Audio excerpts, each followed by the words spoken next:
दोस्तों, आज मैं महाकुंभ में हुए एक अपराध की कहानी के साथ आया हूँ। लेकिन यदि मैं महाकुंभ में हुए अपराध की कहानी पर प्रकाश डालूं, आप लोगों को सुनाऊं और महाकुंभ की चर्चा न करूं, तो बेईमानी होगी। दोस्तों, दुनिया का सबसे बड़ा मेला का कल समापन हो जाएगा, कल चलेगा। इस महोत्सव में आहिस्ता आहिस्ता आगे बढ़ते हुए 26 फरवरी 2025 को बुधवार के दिन महाशिवरात्रि का त्यौहार है और इसी दिन लास्ट शाही स्नान के साथ 45 दिन से चले आ रहे महाकुंभ का समापन हो जाएगा। और मैं लोगों से आग्रह करूंगा कि इस महाशिवरात्रि में अपनों का ख्याल रखें, अपने साथ आए लोगों का ख्याल रखें और प्रशासन का सहयोग करें, कानून व्यवस्था को बनाए रखें ताकि किसी तरह का कोई परेशानी न हो, किसी तरह का दिक्कत न हो। दोस्तों, इस महाकुंभ में एक ऐसा वर्ल्ड रिकॉर्ड बना है जो दुनिया में आज तक नहीं हुआ था। इतना ज़्यादा धार्मिक स्थल पर आने वाला, धार्मिक महोत्सव में भाग लेने वाला यह विश्व का प्रथम जगह बन गया है महाकुंभ प्रयागराज। यह भारत के लिए बहुत गर्व की बात है, भारत के लिए बहुत उत्साह और सम्मान की बात है। सभी जगहों से, गली से, गुच्चा से, मोहल्ला से, बड़े बड़े सिटी से, टाउन से, भारत का कोई ऐसा सनातन घर नहीं होगा जहां से एक दो या पूरा घर का सदस्य इस मेला में भाग नहीं लिया होगा।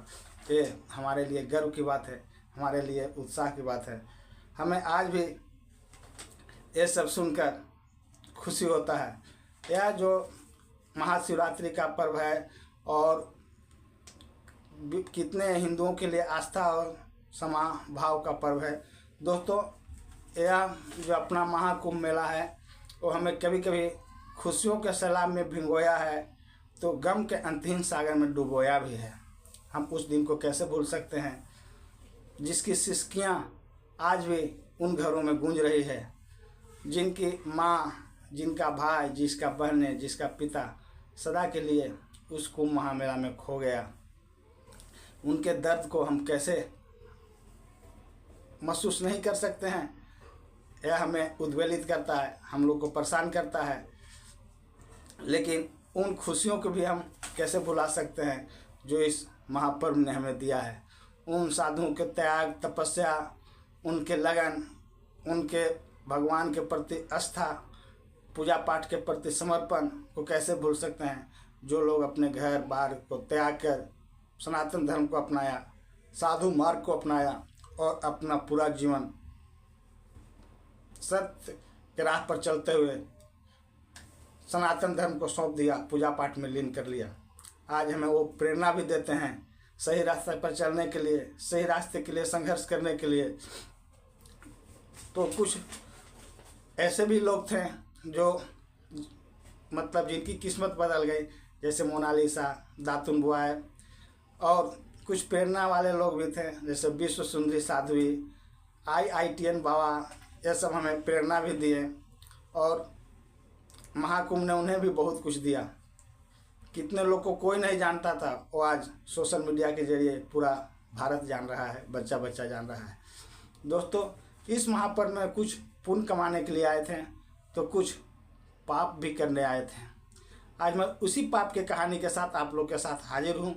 मुझे आशा है मेरा कहानी आप लोग को पसंद आएगा। दोस्तों, मुझसे आपसे आग्रह है, मेरा कहानी को आप लाइक किया कीजिए और मेरे चैनल को सब्सक्राइब किया कीजिए ताकि मैं आप लोग के सामने और भी ढेर सारा सच्ची घटनाओं पर आधारित कहानियाँ लाया करूँ, मैं मोटिवेट हूँ। इसके लिए दोस्तों मैं आपसे आग्रह करता हूँ। तो चलिए दोस्तों, मैं आज की कहानी आप लोग को सुनाता हूँ जो सच्ची घटनाओं पर आधारित है। दोस्तों, 17 फरवरी की बात है। दिल्ली के एक दंपति प्रयागराज आने के लिए प्लान बनाते हैं। उनका नाम है अशोक वाल्मीकि और मीनाक्षी वाल्मीकि। अशोक वाल्मीकि अपने पत्नी को तैयार करती है। कौन पत्नी नहीं होगा, हिंदू धर्म में कौन पत्नी नहीं होगा जब उसका पति बोलेगा चलो महाकुंभ स्नान करके आते हैं, वहाँ घूम कर आते हैं, तो नहीं तैयार होगा। वो भी सहर्ष तैयार हो गई। उसके मन में इच्छा जाग रहा था कि मैं भी जाता। जब पति का साथ मिला तो तैयार हो गई।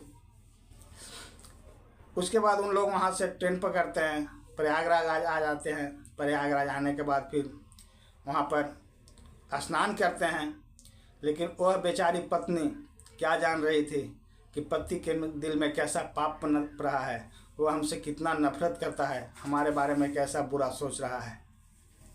दरअसल उसका पति जो अशोक वाल्मीकि था, उसको किसी दूसरे औरत से अफेयर था और उसने पूरा प्लान बना लिया था कि इस कुंभ मेला मिलाकर अपनी पत्नी को समाप्त कर देना है, उसकी हत्या कर देना है। वह स्नान करता है शाही कुंभ में। स्नान करने के बाद फिर इधर उधर घूमता है। उसको रात का इंतजार था, अंधेरा हो जाता है। फिर बोलता है अपनी वाइफ से, चलिए एक लॉज में रूम ले लेते हैं। और वो अपनी निगाहों से एक ऐसे लॉज की तलाश कर रहा था जहाँ पर डॉक्यूमेंट्स वगैरह न भी खोजे और हमारी उसमें एंट्री ले लेवे। उसे ऐसा लॉज मिल जाता है। हालांकि लॉज वाला ने डॉक्यूमेंट्स मांगा भी तो कहीं गुम हो जाने का बहाना करता है और उसमें बिना डॉक्यूमेंट दिए ही दोनों पति पत्नी 500 रुपये में एंट्री ले लेते हैं। और झूसी का एक लॉज था। झूसी एक इलाका पड़ता है, झूसी जहाँ पर संगम लॉज है, वहाँ पर एक रूम ले लेते हैं और रहना शुरू कर देते हैं। रात जब रात गहरा जाता है, भीड़ भाड़ है ही, उसने तो पहले से ही प्लान पर कर लिया था। जब महाकुंभ में लोगों को मरते सुना था, लोगों को गायब होते सुना था, लोगों को भीड़ में खो जाने के लिए आने सोचा था, तो उसने प्लान बना लिया था कि मैं अपनी पत्नी को वहाँ ले जाकर हत्या कर दूंगा और घर वाले को बोल दूंगा मेरी पत्नी तो खो गई, मिली ही नहीं, क्या मालूम मर गई, क्या हो गई। फिर वो रोते रोते घर आ जाएगा। ऐसा उसका पूरी प्लानिंग था। उस रात लॉज के बाथरूम में उस पति ने अपने ही पति का निर्मम हत्या कर देता है। दोस्तों यहाँ पर मैं आपको बताना चाहूँगा वासना में लोग कैसे अंधे हो जाते हैं। जब पति पत्नी और तीसरा वो आ जाता है दोनों के रिश्ते के बीच में, तो कैसे लोग अपनी इंसानियत को भूल जाते हैं और हैवानियत पर चढ़ जाते हैं। उन्हें सही क्या है गलत क्या है यह सब कुछ भूल जाते हैं। सोचने के लिए उनके पास क्षमता ही नहीं रहता है। वो शून्य हो जाता है, विवेक शून्य हो जाते हैं। इसलिए कहा गया है कि कभी भी गलत मार्ग को नहीं चुनना चाहिए और कभी भी अपने जो पति पत्नी के धर्म है उसके बीच में तीसरे को नहीं आने देना चाहिए। दोस्तों उस अशोक वाल्मीकि के दिल में भी उस औरत के लिए प्रेम जाग गया था और अपनी पत्नी के लिए नफरत जाग गया था। उसने अपने पत्नी के ऊपर ताबड़तोड़ वार कर देता है, उससे मौत की नींद सुला देता है। उसके बाद वो सारा सामान लेकर उस लॉज से भाग निकलता है। बहुत भीड़ भाड़ था, कोई उस पर शक नहीं किया। अपना सामान बैग वगैरह लिया और निकल गया वहाँ से। कोई ऐसा सबूत नहीं छोड़ा था जिससे पता चले ये लेडीज कौन है, इसका कौन हत्या किया। सिर्फ ये मालूम था लॉज वाले को कि यहाँ एक पति पत्नी रुकने के लिए आए हैं। ऐसे बहुत सारे लोग थे रुके हुए, सारा लॉज फुल था, तो किसी को कुछ पता नहीं चला कौन था। उसके बाद वो बाहर आता है। बाहर आने के बाद थोड़ा टाइम वेस्ट करता है। उसके बाद दूसरा दिन घर पर फ़ोन करता है कि अपने बाल बच्चों को बताता है, घर वालों को बताता है कि हमारी पत्नी जो मीनाक्षी वाल्मीकि थी वो खो गई। मैंने बहुत ढूंढा, बहुत इधर उधर पता लगाया, कहीं कुछ पता नहीं चल रहा है। भगदड़ भी मच रहा था, बहुत भीड़ था, मालूम नहीं वो मर गई क्या हो गई, कुछ पता नहीं चल रहा है। वो रोने लगता है और रोकर फिर वो वापस वो दिल्ली आ जाता है। इसी बीच में जो अशोक वाल्मीकि और मीनाक्षी वाल्मीकि के लड़के थे, मैं बता दूं आप लोग के 3 बच्चे थे उन लोग को, तीनों सियाने थे। बड़ा लड़का 22 साल का था। वो अपनी माँ के ढूंढने का प्रण लेता है और वह इलाहाबाद आ जाता है। इलाहाबाद आने के बाद महाकुंभ में वो पुलिस से संपर्क करता है। पुलिस उसको सब बताता है ढूंढने के लिए सब। जब कहीं नहीं मिलता है तो फिर पुलिस उसको मोर्चरी में जाने के लिए बोलता है, पोस्टमास्टम हाउस में जाने के लिए बोलता है। जब लड़का पोस्टमास्टम हाउस में जाता है तो वहाँ पर अपनी माँ का लिपटा हुआ शव देखकर फपक कर रोने लगता है।